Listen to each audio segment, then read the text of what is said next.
salt. Oh, Salt. yeah, it's salt.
Welcome to episode 3 of The Journeyman Guitarist. My name is John Wesley. This week we're going to talk a little bit more about the Bubba Bash. I included a little bit of a montage at the beginning of some of the fun we had, some of the people we met, and some of the people that came out to share in Neil Peart's legacy. It was more than a lot of fun, and you got to perhaps giggle a little bit at two amazing freezing Floridians trying to figure out snow. And that was fun. And rush beer. There was rush beer. So let's call that what it is. All good. One of the songs that I got to play that night was a song called Limelight, which is one of my Rush favorites. I've got a lot of them. Xanadu always being number one, but Limelight is certainly a beautiful track. And one of the things that makes it really cool and amazing, I have to admit, is the solo section in the middle. And I wanted to talk a little bit about the sounds I got in the recording that I did for you guys, which will be shortly after this talk when I shut up. I used my old Cameron head, my Marshall 1975 Cameron head again. And I've got kind of a pedal board set up here. It's a neat pedal board. One of these days, I'm going to take a camera and put it on there and kind of show you what I'm using. Now, this is a setup that's really modular, so I can use it for live. I can use it for recording, use it forever. And the heart of the setup is based around the gig rigs. I've got a smaller board here with a G3 Atom, and in that contains the core of my setup. Anytime I take a pedal board out, this is the core. It's always got a Klon Centaur. Right now I've got a flanger on it. Diamond memory lane delay, very important. Big Sky reverb. Underneath the deck, we've got an Analog Man King of Tone. Again, critical. A 1974 or 75 script logo MXR Phase 90. And what else is down there? I think those are the only two things down there. But I think that kind of covers it. On the second board, I've got a G2 unit, which is a little bigger than the G3 or G3 Atom. And it's got a lot of effects that I use for recording. And one of the effects that I use on that board today is the Diamond Vibrato, which you'll hear. It kind of pokes through during some of the sections in the middle, some of the arpeggio sections.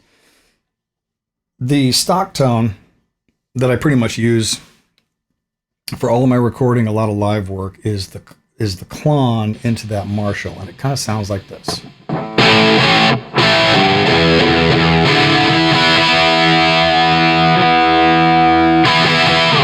I'll kind of show you what the Marshall sounds like just straight to the guitar, and that would be this.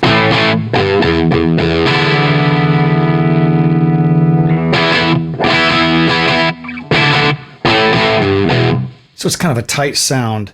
And then I hit it a little aggressively and a little heavier with the clone to kind of take it over the edge a bit. It kind of does this.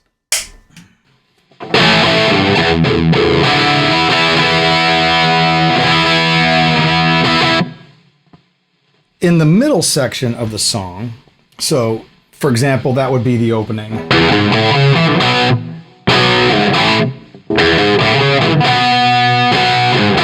That kind of a thing.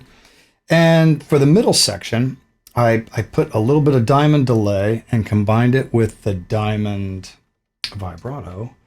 And it's still a dirty sound, although live, Billy had a nice clean sound with a super chorus and delay set up for me.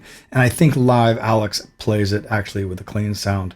But for this recording, I just used a dirty sound. And it sounded kind of like this.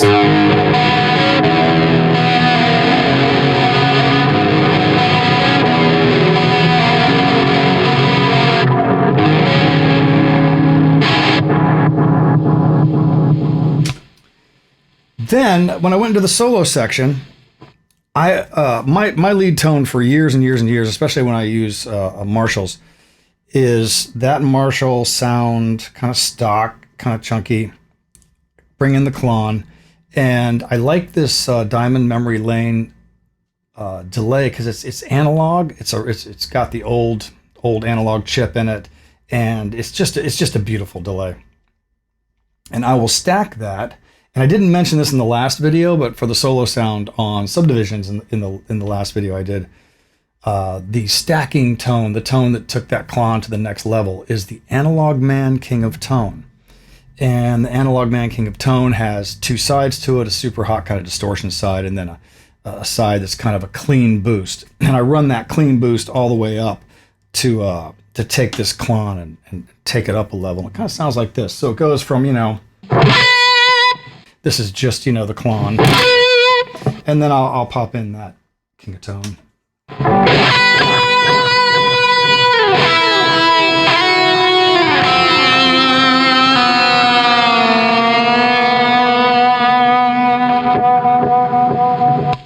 So that when I go into that solo section, the first thing you do is you hit that harmonic. So that would go. It would finish up. It finishes up on a chord like this. And then you hit your... I usually do this with my feet.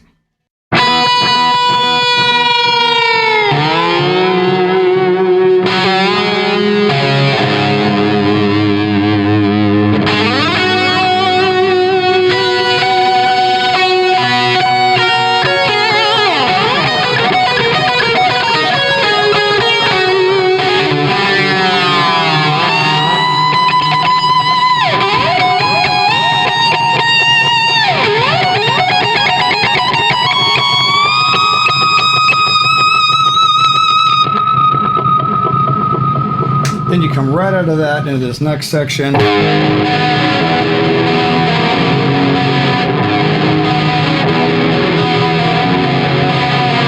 And you finish it up going back to the original.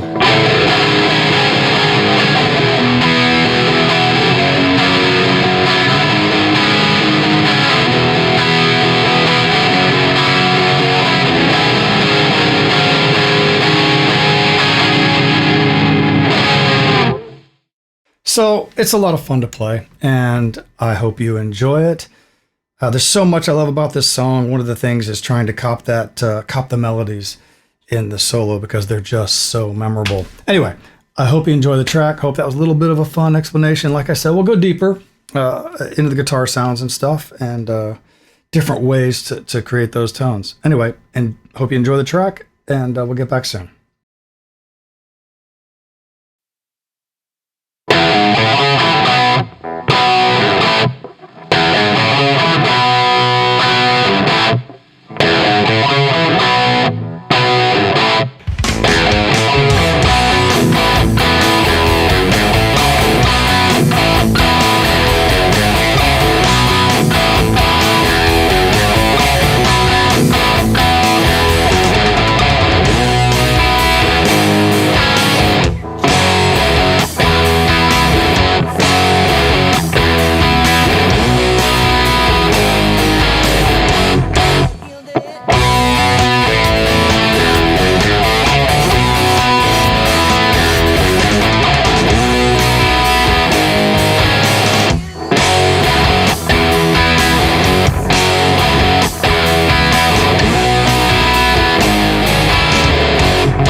All right, that was Limelight.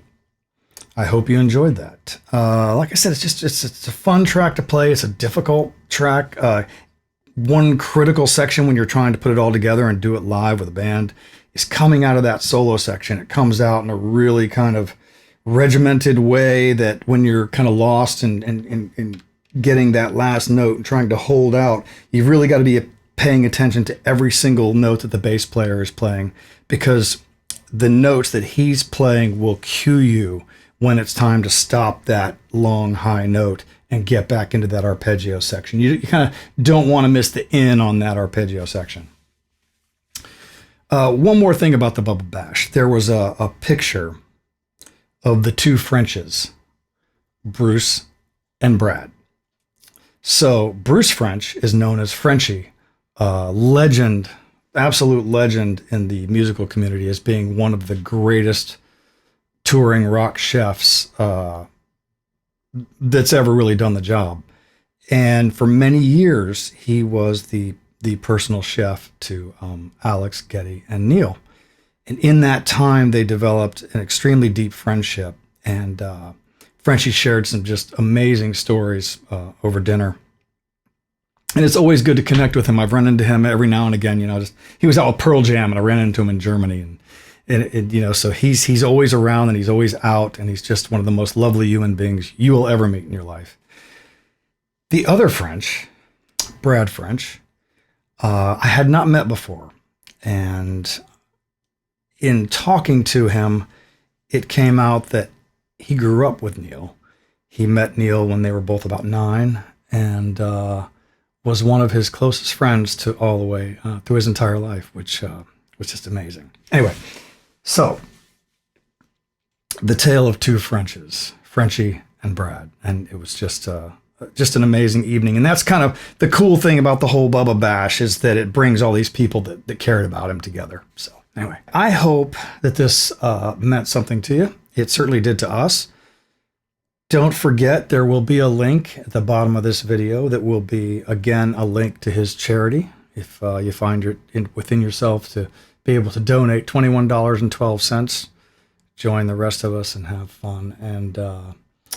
And thank you for letting me share my love of the band Rush and Neil.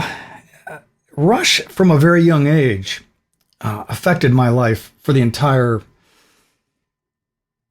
musical career that I was able to experience. I was learning Rush songs very young, and was learning complicated arrangements from Rush songs very young. And by doing that, years later in my life, it allowed me access to play with musicians that complex arrangements and those kind of sounds were a part of the gig. And Rush and all that I learned and loving that music and playing that music helped give me that life. So anyway, thank you for sharing.